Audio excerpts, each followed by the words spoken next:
All right, thanks for joining us tonight on Fox Local. You are looking live at downtown Phoenix on this election evening. It is 8 o'clock our time. I'm Ellen McNamara, and all across Arizona right now, we are covering the presidential preference election tonight. We call it the PPE for short. And then in 4 other states, they're also holding their primary election tonight. So a lot happening. The polls in Arizona just closed at 7 o'clock.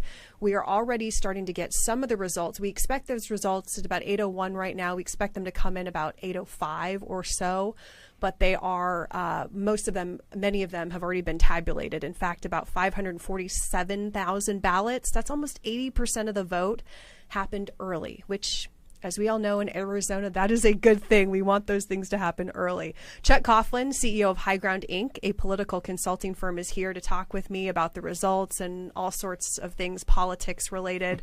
We got a lot going on. You know, the general is not until November, but there's still a lot of storylines to talk about and a long way to go, frankly, until the general. It's great to be here, Ellen, with you.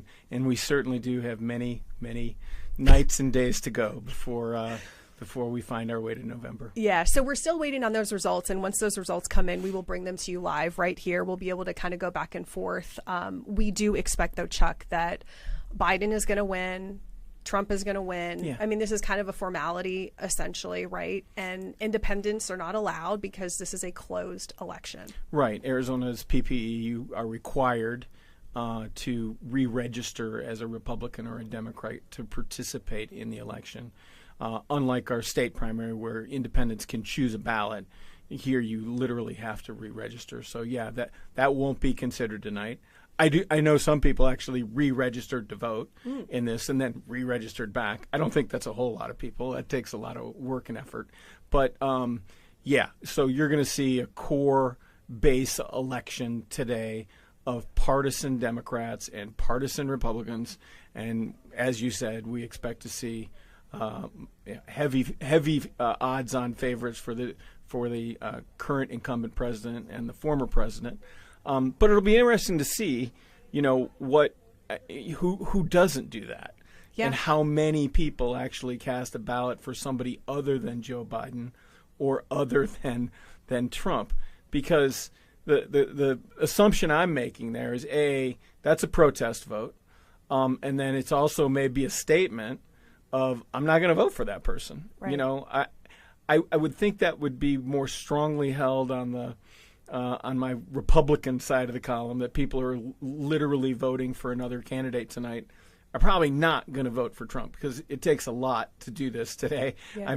I'm willfully going out and voting against the guy I know is going to win versus an incumbent Democrat president whose base knows he's going to win, and I'm just going to punish him a little bit by not voting for him this time or voting for somebody else. Yeah. And Biden, by the way, is in town right now, which that adds kind of an element, too, to this. Going down to Intel tomorrow to do a tour of the new chip factory down there. Amazing amount of capital investment in, I think it's $20 billion facility investment in chips, which seems to be the new Arizona homegrown product, which is unbelievable for the economy from where we've been over the last decade to where we are today. Yeah, it used to be a big construction, retirement community, military retirees. You didn't think high-paying jobs here in Arizona. Agriculture, construction, home building, retirees, and literally, I worked for the governor 10 years or 12,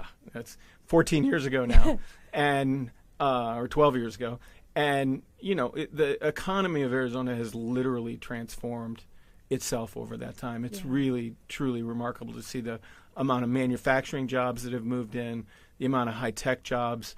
You have Taiwan Semiconductor up in the Northwest Valley. That's a $40 billion investment. That's with a B. And then you got a $20 billion investment in Chandler by Intel. And then you have all this industrial activity taking place around Williams Gateway Airport out in the East Valley, with Apple and other companies building facilities out there. And then you get to follow on supply chain folks who follow all those companies. So it's an amazing amount of economic activity. It is. I think we're getting some results right now. It's about 8:05. So let's see here. Okay, so yes, we did. So the first batch of ballots have been released. Those results anyway. Joe Biden, 207,000, 90% of the vote. He's already been declared the winner. That is the check mark that you see. Those three other people, I mean, barely anything. So pretty I mean, strong. what you want to see with the president is an incumbent office holder, in order to win a statewide election in November, has to win 85 to 90% of their own party. So that's a good sign for him. That this is a core-based vote. Remember, it's only 207,000 people. Let's remember there's probably going to be close to 4 million people or so that that vote in. So this is a very small number of people that are voting, but it's a good sign for him that he can show that type of party loyalty. Right. And as far as with Trump, you talked about that protest vote, and I think something to watch, and maybe something you will watch, is there's still a lot of names on that ballot, the Republican ballot, right, and particularly Nikki Haley. So for me, I'm looking at how many people supported Nikki Haley versus Trump, and 22% so far. There you go. And so that is so similar, Chuck, to what just happened in Ohio. Right. It was like Haley got 22% of the vote. Yeah. Trump, again, I mean, dominant here, 74% of the vote. No question. Right. He check mark. He's already been declared the winner. Yes. No big deal. But 22% is a pretty large margin, would you say? I mean, the fact that she's not campaigning, she's out of the contest right now. It's 72,000 votes. And like I said at the beginning here, I think those are people that are they're never Trump voters, because they know she's not winning. They showed up today. They know she's withdrawn from the race, yet they still voted for her. Now, these are early ballots, so this could have happened over the last 30 days because people have had their early ballots. But she's been out of the race for quite some time now. And you still have these people that are not willfully and aggressively going to the polls not to vote for Trump. And so it speaks to the same type of thing we saw in New Hampshire, same type of thing we've seen in other primaries around the country. There is a weakness, and why the former president wanted to wrap up this primary so quickly. He didn't want to have this kind of stuff happening because he wanted to portray the sense of dramatic party unity.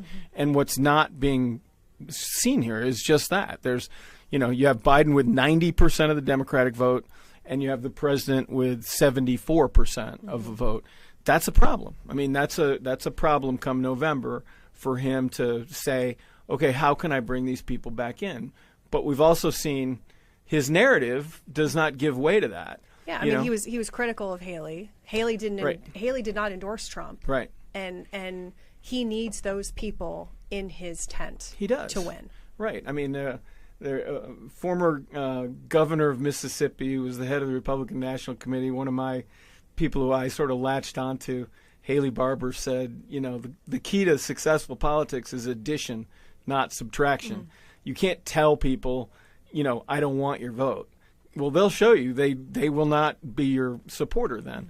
So you have to be humble and gracious about going out and talking to those constituencies and bringing them in. And then you add to that equation in the fall, as we just said, independent voters, unaffiliated voters are not allowed to participate in this primary. So that this fall, that'll be 28% of the overall electorate will be those people. We think it'll be about 36 Republican, 32 Democrat, 28% other. So a 4-point Republican advantage.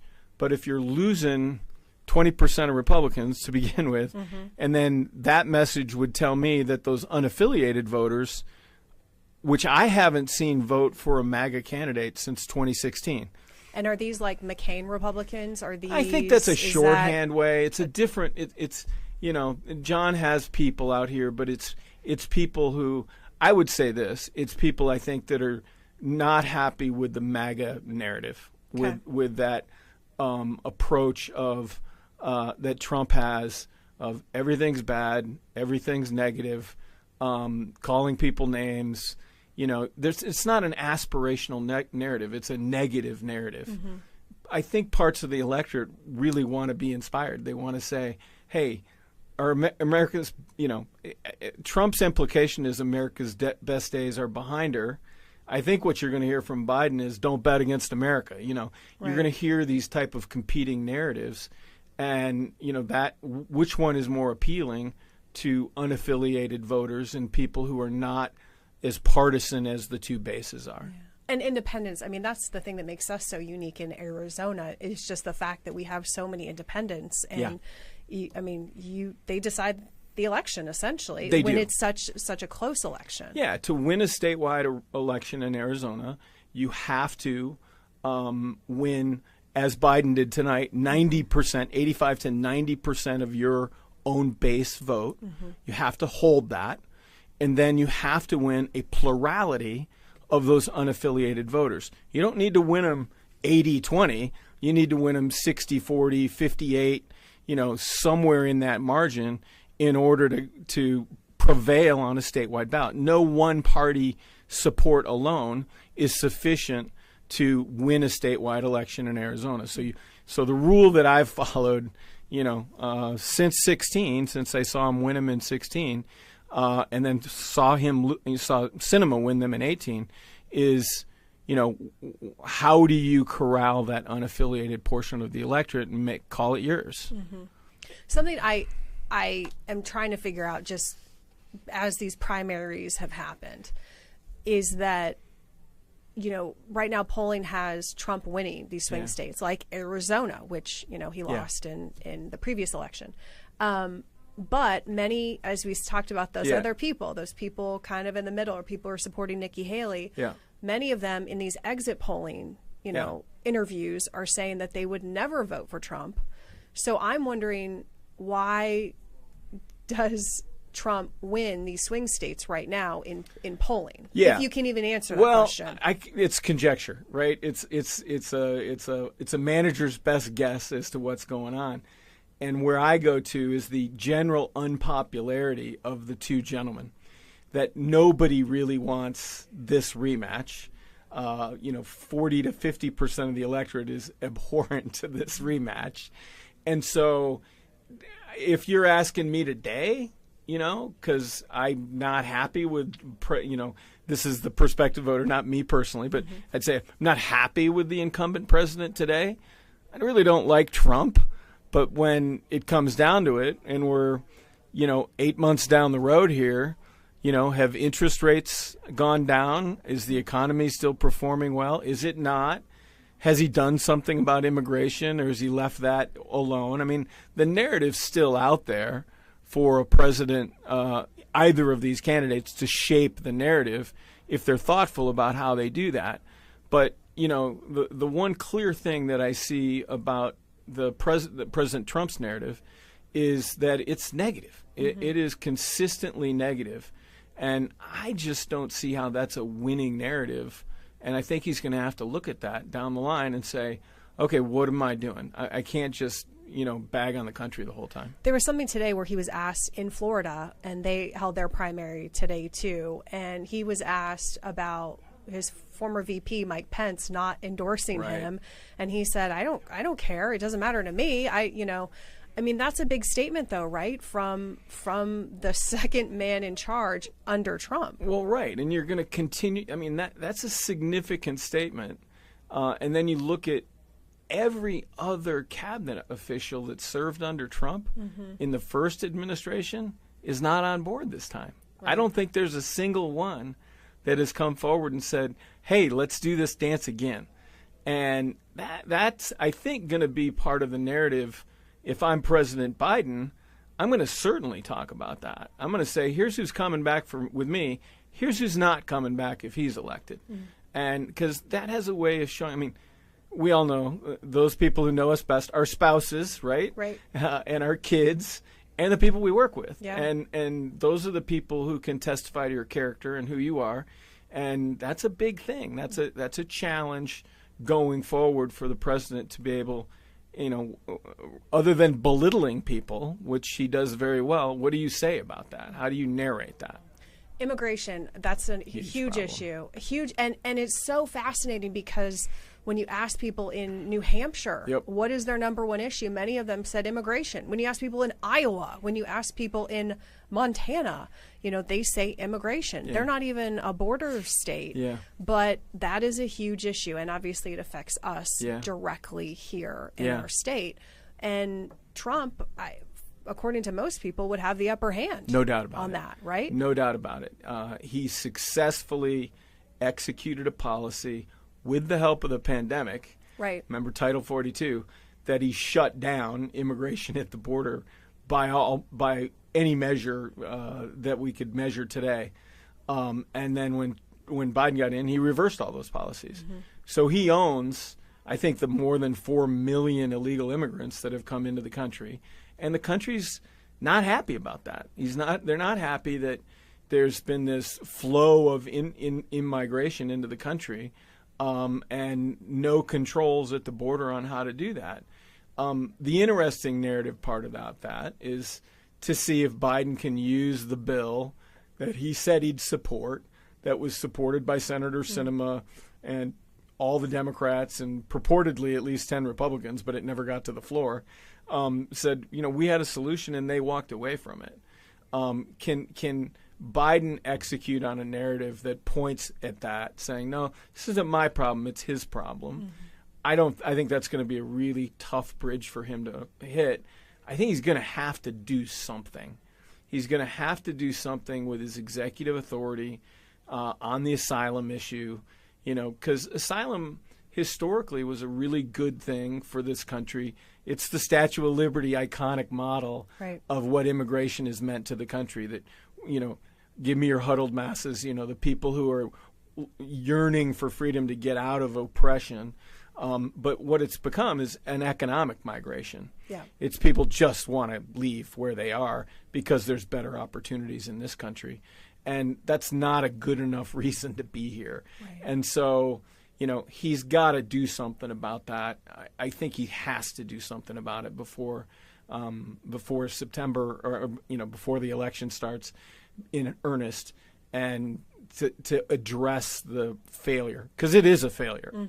And two, we talk to people, counties, along the border. They're going, what? We need help. We can't. We cannot handle this. We cannot afford. Our counties can't afford this, and it's costing, like Pima County, $1 million a week. And they're going, if we don't have funding, we can't help. And that's the part where he needs the Congress, right? Because that's where the money is. They appropriate the money, and where they need more judges, they need more adjudicated personnel to do the court system. They need more public safety personnel. They need more incarceration space. They need all of these things, which you really can't do anything about without those resources. So primary is July 30th. That's the next part. And then the general. And what do you expect to see? We're going to have so many ads. I know. You just talked about, if you were advising some of these campaigns, this is what, ad they should be running. What do you think we're going to be seeing, moving forward up until our primary in July? Well, tomorrow's Biden's here. Yeah. And you're going to hear largely what he said in Nevada, too, about the growth in the economy, a positive, upbeat view of the economic growth that's happening in this state, which is undeniable, and that his stewardship and the CHIPS Act and his leadership and legislation brought that together, brought that into being. I think he's going to want to make that front and center.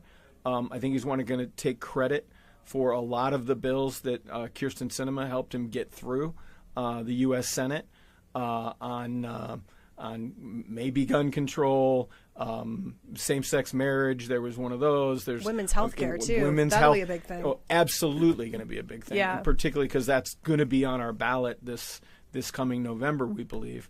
And so that's going to be a huge issue that he's going to talk about as a differentiator, because he's going to have an answer on that. And and President Trump does not have an answer on that. And so I think you're going to hear a lot about the economy. I think you're absolutely right about the reproductive rights issues will be discussed tomorrow.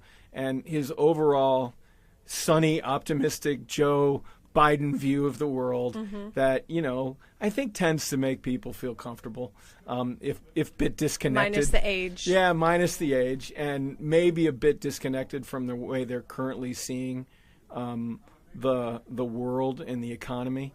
And, that's running counterintuitive, particularly on the world stage, but I think you'll hear some of that tomorrow too.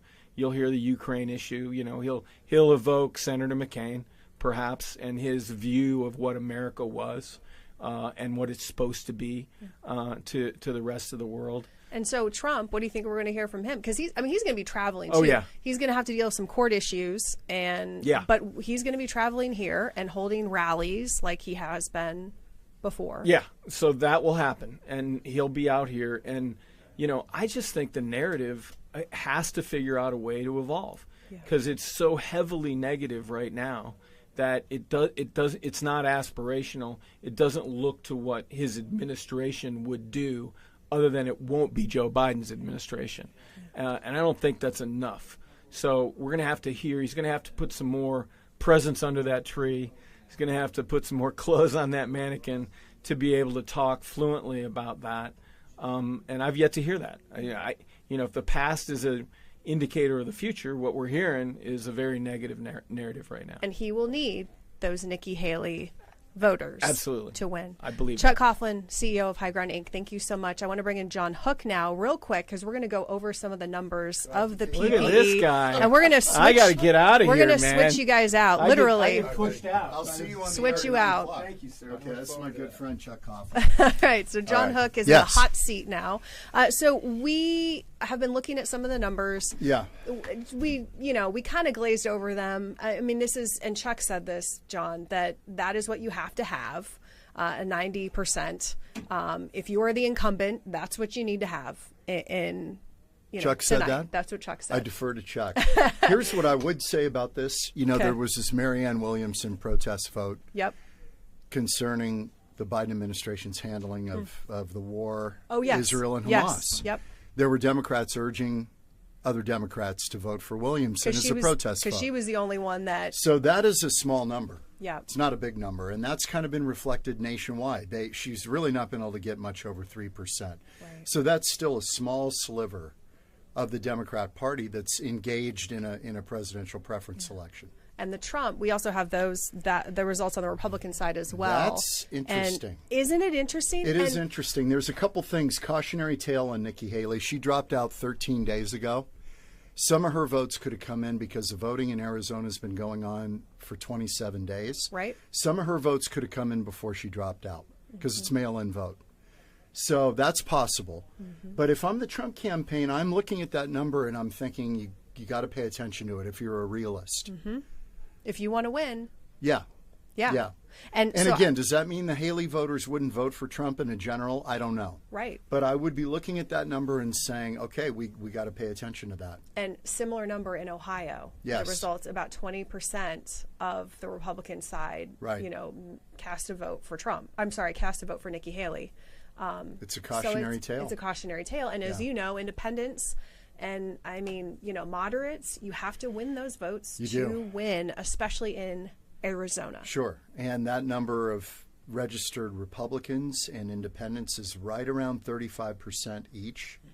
So they're a huge slice of the electorate. And the Democrats are at about 29% registered voters in Arizona. So they come in with a little bit of a disadvantage just in registration numbers. You've been here.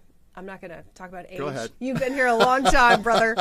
And you've covered a lot of elections. Yeah. You've, covered conventions. You've traveled to New Hampshire and Iowa. And what, in your mind, we know that Arizona has changed so much in a relatively short amount of time, but what stands out to you about Arizona? Right now, it's Maricopa County. Maricopa County is purple. Yeah.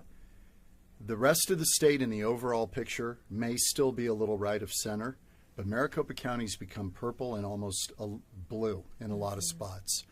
So the Maricopa County numbers are really interesting, and this is where in a Senate race, Carrie Lake is going to have some challenges because Maricopa County now is 60% of the total vote in the state. Right. It's a huge chunk. You got to win Maricopa County. You got to win Maricopa County. And it's become even more important now than it was 20 years ago. You could maybe pick off Pima County in Tucson and then get some other rural areas and cobble together a win, even if Maricopa was a little soft. You've got to win Maricopa County, and that presents some challenges. Yeah, and I mean, you have to have the moderate, you have to have the independent vote to win Maricopa County now. Yep. Right? Yep. And it's happened in a relatively short amount of time. I mean, in a lot span of people what? moving in from elsewhere. Yeah, and that's true. particularly California. That's changed the electoral map here in Maricopa County for sure. A lot of these suburbs now have a lot of Californians in there. They come with different sensibilities about their political stripes, and it is not traditionally now a red county that it was for many, many years. I talked with Chuck briefly about issues that we're going to be seeing. We're going to have so many ads airing, here in our state, on our, television. It's already starting. Ruben Gallego's up already. It's already started. And so some of the issues we're going to be hearing a lot about: immigration, the economy. Yeah. And immigration was a huge issue that you found was affecting people in New Hampshire and in Iowa. Everybody's aware of it now. Everybody's talking about it. It's become a national issue because so many of these migrants are being shipped to other places, and even particularly blue states now. So people who are insulated from that issue are feeling it now. And in fact, I would argue they may be feeling it more than Arizona, because we are simply the gateway, but they're going out to other places after they get here. They're generally not staying in Arizona. Some do, but most are going out across the country to where there's work. Take North Carolina. A lot of furniture building, factory work, really labor work, meat packing, all that kind of stuff. They're going to go where the work is. And that's what Chuck was saying too.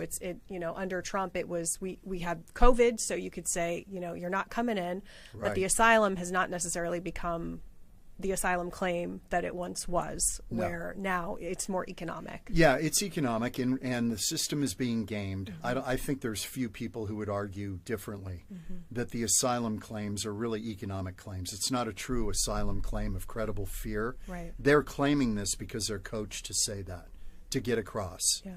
I fear for my life. I fear persecution. I fear violence to my family or to myself. That's a pretext that's being used at the border to gain entry. But it's really largely an economic migration. Yeah. So I know in about a half an hour, you guys are going on air for our 9 o'clock show. Right. We're going to have all the results. You're going to talk to Chuck Coughlin again. Yes. And we're also going to talk to Mike Noble too. And he's kind of our polling guru. Sure. And I think polling is fascinating because it really kind of gives us an idea of where people are at. And I'm also curious about just the results of you see the polling. How accurate are they? The accuracy of them. They're actually getting better, They surprisingly. I think the polling has been better in the last 2 cycles. It's been pretty much on. 16, they missed it. There's no doubt. They Donald totally. Trump. They totally missed what was happening out there. But they've been pretty good the last couple of cycles. Yeah.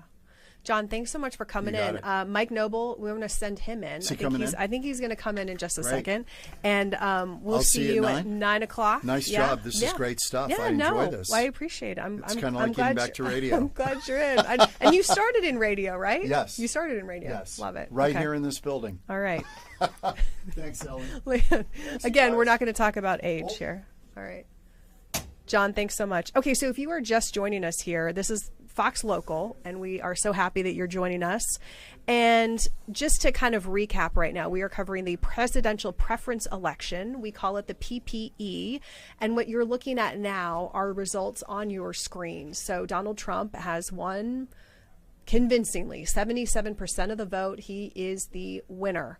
And then on the Democrat side, Joe Biden, the incumbent, 90% of the vote. That is exactly what he needed tonight. And again, this is kind of a formality, frankly, because we already know that Biden and Trump have enough delegates to secure the nomination. So this is, again, kind of more of a formality just to get this done. All right, Mike Noble's walking in right now. Come on in, brother.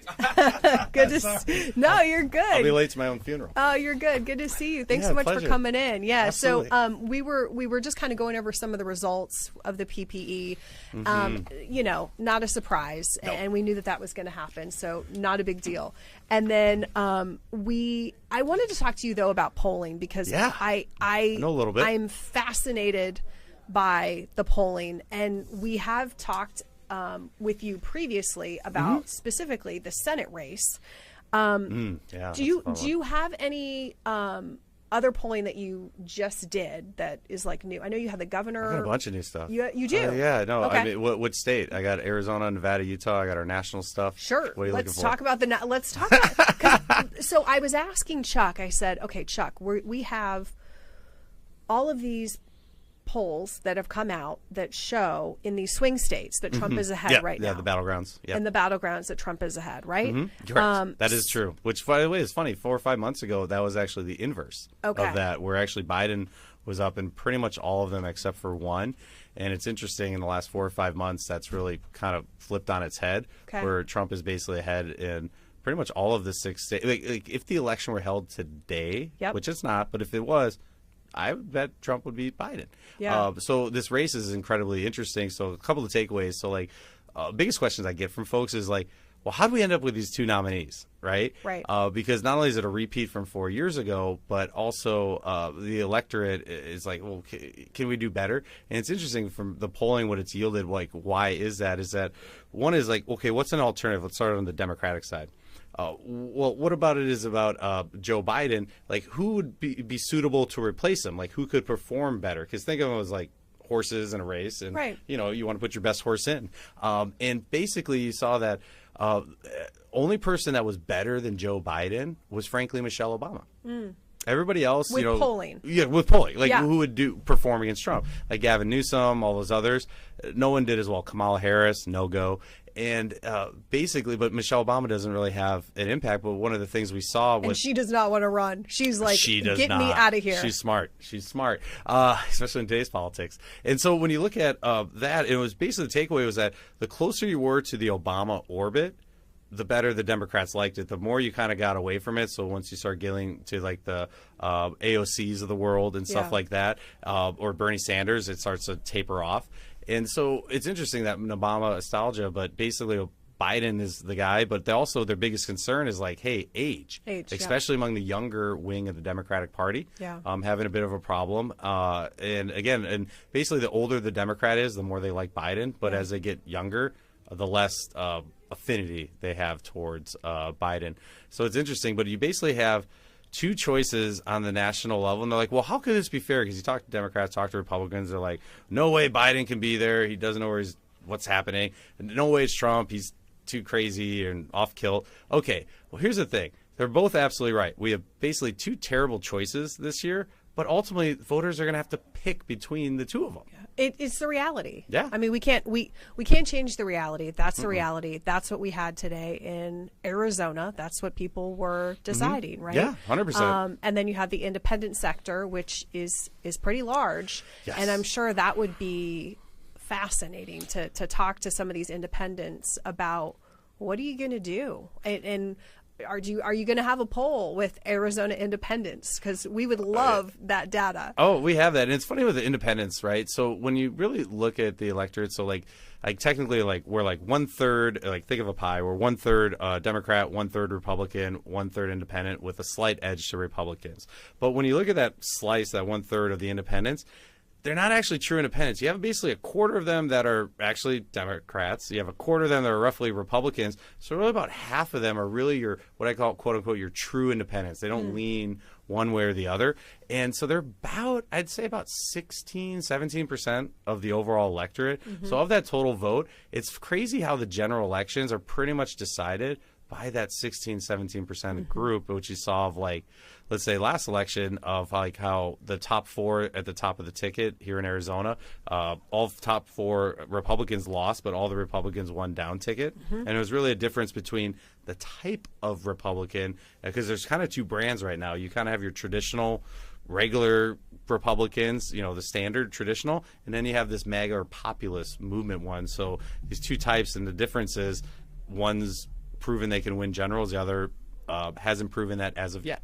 Right, and that has impacted down ballot races significantly. Great. So what was interesting so for example, it was a perfect case study. So the top 4 of the ticket last cycle, they actually campaigned together as ticket, which was Blake Masters, Kerry Lake, right, Abe Hamada, and Mark Fincham. And so they're the MAGA slate, so to speak. They're out there campaigning, everything else.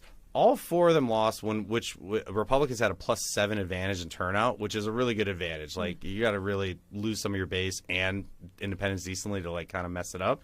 But the top 4 all lost, but all the other Republicans on ticket, heck, even Tom Horn won, who Kimberly Yee won, Rachel Mitchell, Tom Horn. Correct. Yes. And so you look at these ones, and basically the takeaway is that it's that a generic Republican, basically the voters are more in favor of, but this other brand of Republican, basically that middle of the road electorate just isn't quite there yet, or they haven't quite figured out the strategy of how to capture that vote. Mm-hmm. And that, you have to do that to win. Well, last I checked, as Chuck said, you have to bring people into the tent, into the party, rather than saying get out of here. Correct, because at the end of the day, someone, for example, they completely, let's say we don't even align on the issues whatsoever, but here's the thing. If they vote for me, that's a vote, right? Yeah. A vote is a vote. And it's interesting is that we talk about politics, it's very much a zero-sum game in a sense that, what do you get for second place? You get nothing. You don't even get a participation trophy, right? But if you win, you get everything. And that's why it's so, whether you lose by 10,000 votes or 100,000 votes, it doesn't hurt any less. Yeah. Moving forward, we're going to see a ton of ads. Do you second poll? Most in the country? Yeah. Do you poll ads do you? I've actually planned to do that this cycle. So once things start getting hot and all right. And what secrets out? Secrets out. I gotcha. So what are you going to be polling in relation to ads? If this is a good ad, if this is a bad ad? Correct. So what's kind of standard in market research? So you have public opinion research, market research. Basically, one's for getting votes or public policy. The other is money or products or for a business. But there's a lot of relationship there. So there's a lot of very robust ad ad testing. Instruments that you have. So one is testing awareness, the frequency they've heard it, where they've heard it, but also then asking them certain metrics hey, does this speak to you? Does this resonate? Does it feel authentic? Would you tell a friend about this, right? So basically on these key metrics that is pretty standard in the advertising space, you would basically test those key metrics around the ad to basically see, hey, where do they score on there? So what I plan to do is for the U.S. Senate race is probably when we're in the thick of it, basically go in and take the ads that let's say Lake is the nominee and then Gallego, take their ads, run them, and basically say hey, who's it working, what audiences that it's most resonating with, which one's not, and again, overall, are they good ads or not? Yeah, and I think that's great because a lot of us, we are so into it and we're getting in the weeds, but a lot of other people aren't necessarily in the weeds. And so maybe, that ad can make the difference, even though people say they hate them, which a lot of people say that they do. Correct. They do make a difference because if they didn't, they wouldn't be running. Well, and to your point, hands down, because you talk to a direct mail guy and they go, direct mail is the best because everyone's got a mailbox. You're like, okay. And then you talk to a digital guy, you can micro target, spend not a lot of money and get all these gazillion impressions. Then you talk to a broadcast person or an ad person, they go, let me know when any of those other platforms can move a race several points in a week and then come talk to me. And that always stuck with me, and I've tested this up and down, left and right, and by gone it, he was right. Broadcast is still the most powerful, and that's why Arizona is actually projected to have the second largest political advertising broadcast spend in the country, only behind California. And the only reason we're behind California, their media markets triple the cost of ours. And not only that, they got a U.S. Senate seat that's open that, a ton of money is being spent in that Democratic primary there. But basically, you could say that unequivocally, Arizonans are going to see literally more ads than any other state in the country, more political ads than anyone else. So if you're into politics, you're in for a treat. If you're not, go hide under a rock. Yeah, until the general election, really. I mean, seriously. Correct. But we saw, so what's funny, last cycle was a big increase because it's funny. Before we became a battleground state about 5-6 years ago, very, very little money was ever spent in Arizona. We're a pretty safe Republican state. Now, since we've become a battleground, not only has that broadcast spending been ratcheting up and getting new record highs each one, so the projection this year is actually 64% higher than it was the record-breaking time last time. So anyway, so it's going to be raining ads, and we're going to see a lot of attention, especially because of the presidential contest, because I don't think they really thought it was in play 4 years ago, but now the Democrats are, they're like, yeah, we're going to compete in Arizona. I asked John Hook about that too, and the fact that this has changed, especially Maricopa County. It is absolutely purple now, and it happened in a relatively short amount of time. Would you say that? So it's interesting. So based on the polling, we still have Maricopa County leans to the right. So, and you know that by asking. There's a question you ask in a survey. It's called the generic ballot. Hey, generically, are you going to vote for a Republican candidate or a Democratic candidate? And right now, Republicans still have a slight edge in Maricopa. They also have an edge statewide. But again, I could spend 2 hours showing you all these different data points. But the quick summary is it truly comes down to the different types of Republicans. So like the McCain or the John Shaddix of the Congressman Shaddix of the world, or the previous Matt Salmon, not the new MAGA Salmon, but the previous Matt Salmon, like that type, that one. And remember, prior to the 2018 election, Republicans held every statewide office. Yeah. Now a majority of the statewide offices, Democrats control. Right. Like, what a shift. It's crazy. Like, we always knew the state would shift. It wouldn't happen this soon. And again, it's just because of this division, frankly, in the party, and they're trying to figure their stuff out right now as they're kind of going through this change. Yeah, and there's a lot going on. What I know we had the recent poll numbers with you, the Senate race. So we had Gallego over Lake, Carrie Lake over by about 10%. Yep. Is that pretty much us and every other pollster is showing the same thing? The only one that showed Lake up was, I think, a pro-Lake group that, oddly enough, showed him up. But all of us, like nonpartisans, all of us have shown Gallego with a lead. And basically, to sum up what the issue is or why that's the case, because remember, in that same poll, we asked generic ballot, and it's like Republican +4 overall. And again, that's a generic Republican. Now you add the personalities or people. Well, what's unique about Carrie Lake is that she's incredibly defined. So her name ID is like 95%, so everyone knows who she is, but she's defined, but overall not in a good way. She's -10. So of the people that know her and have an opinion, she's slightly underwater. And it's primarily with independents. And I think her unfavorable with independents is like in the 60s or 70s. It's high. So she's very defined. So she doesn't really have much room to move. And so when she matches up against Ruben Gallego, even though it's R+4 in the generic, she's down by, what was it, like 5 or 6 or whatever to Ruben. And it's like, well, again, it's the type. And Ruben, his image, he's overall pretty positive and has room to grow.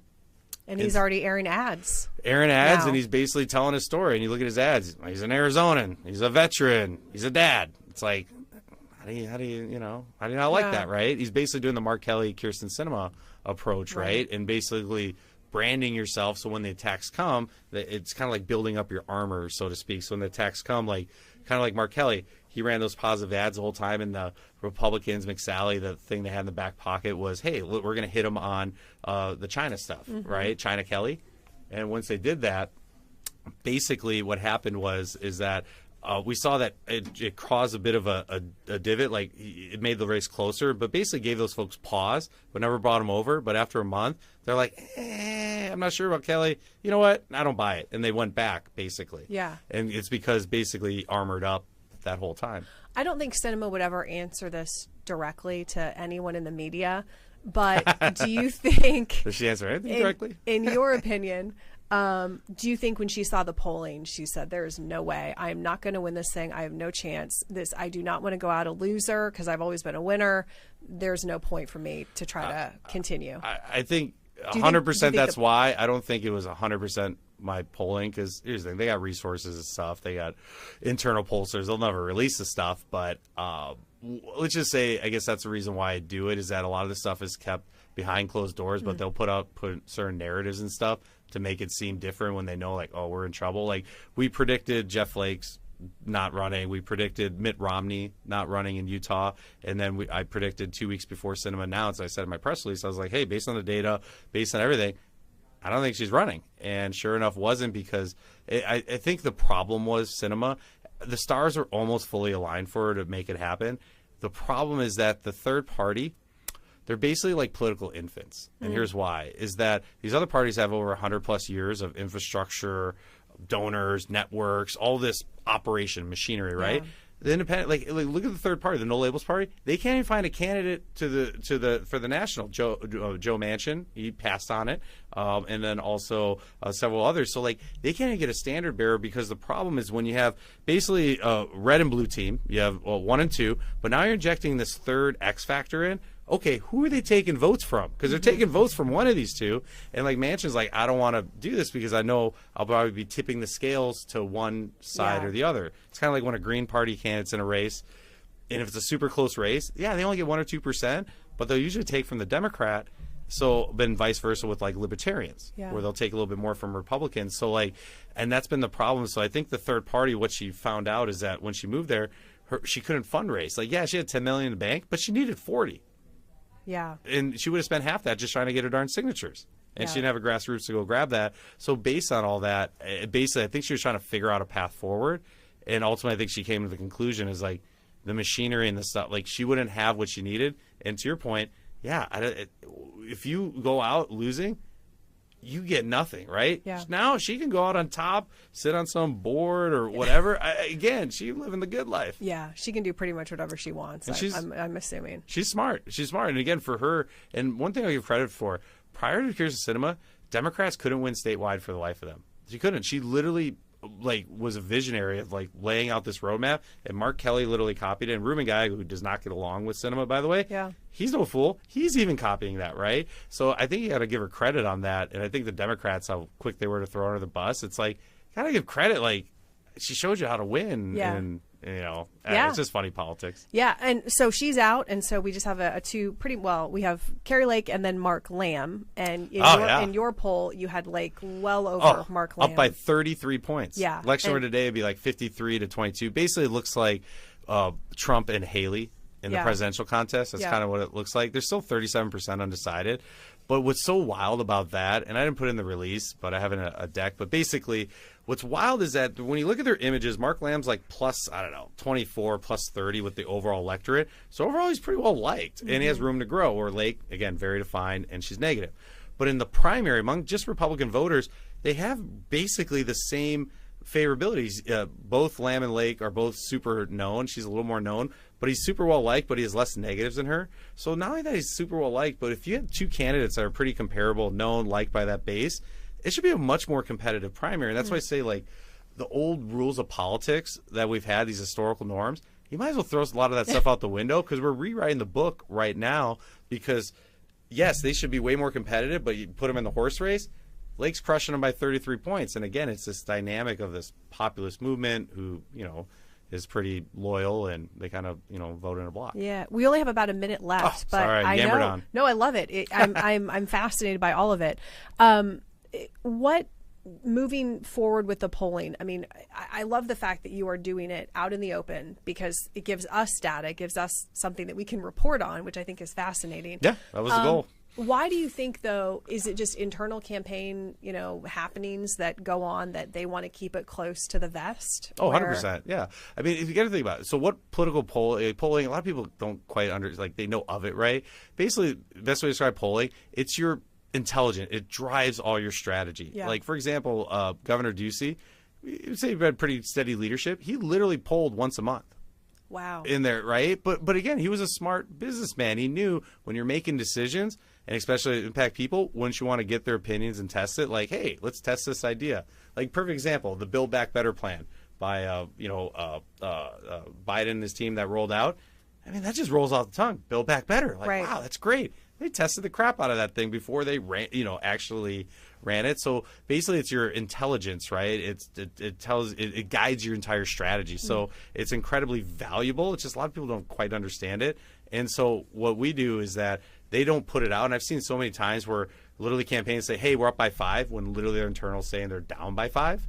And they'll say, oh, your poll's crap, that's not right, whatever, when I know I'm exactly right in, stuff. But again, they have a job. They have someone their goals to win. You got to spin it, and you have to be a big dog, I guess. You have to act like one, like you're going into a fight, like you are literally going into a boxing match, ready to fight, because you want to be intimidating, right? And Correct. That's kind of perception is reality in politics, and that's where I think the choice is between a partisan, nonpartisan. Are you loyal to that one respective group, or are you loyal to the truth? Yeah, and that's what I decided. Loyal to the truth. I love it. That's a campaign slogan in itself. Noble 2024 or whatever it is. Real quick, we're just throwing up these results here from the PPE in Arizona. Joe Biden, 90%. That is to be expected. And Trump won with about 77% of the vote.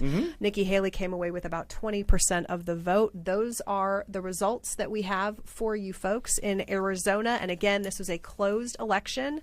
So this is a presidential preference election. We call it the PPE. A number of other states held primaries tonight, but it's kind of wrapped up anyway. We know that Trump and Biden will be going head to head in the general election. A lot more to cover. We want to thank you so much for joining us here on your Fox Local app. We appreciate it. We will have much more with Fox 10 Phoenix at 9 and 10 o'clock our time. But thank you for your time. We appreciate it. Have a good night.